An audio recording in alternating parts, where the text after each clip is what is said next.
ขนาดเอาเข้าแถวเนาะเอาเป็นระบบระเบียบให้งามๆให้สวยให้งามเนาะตีกองเด้อขึ้นไปประจำอยู่ห้องกองผู้หนึ่งแน่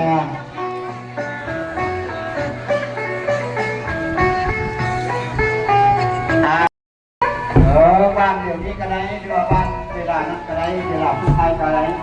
บ้านจะต้องทำเดียวกันปัจจุบันนี้ขบวนแห่ก็กำลังเคลื่อนเนาะก็เป็นบรรดาพ่อแม่พี่น้องผู้อยู่บ้านอยู่ใครอยู่ไกลอยู่ใกล้อยู่เนี่ยก็ออกเคลื่อนขบวนแห่เรือโยกขึ้นมาในทางประเทศไทยเนาะมาก็เรือเนาะเรือรถก็ต้องบางทีระวังไทยลาวกับพี่น้องกันเนาะแต่บางอย่างเราไปเองที่เขาทำได้เป็นมาตรฐานของเราเป็นน้ำเนาะเราไม่อยากเอาเราไปเราไปคนจัดในเราจุดโทษ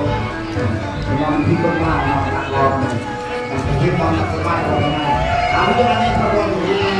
รถไฟฟ้ากำลังเข้าไปเรากำลัง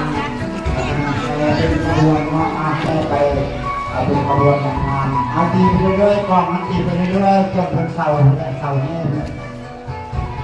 เอาพร้อมเลยเด้อเอาพร้อมเลยม้วนซึ้งจะไปนำเลยพร้อมเลย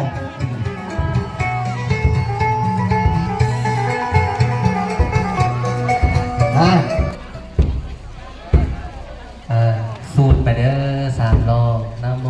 ตัสสะภะคะวะโตอะระหะโตสัมมาตัสสะ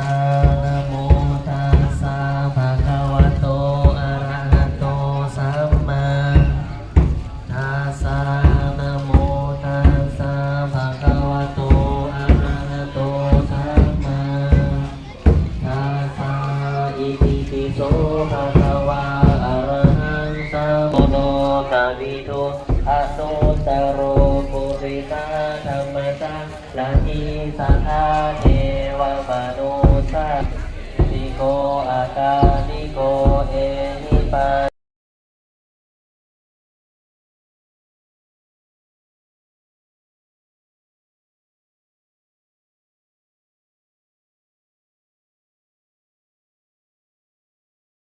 โมหิสัญญสุสยามังคะเลลังเกสีเสปะทวิโปคาเลอภิเสเกสัมปพุทธานังอาคาปโตปโมทาติสุนัขตัง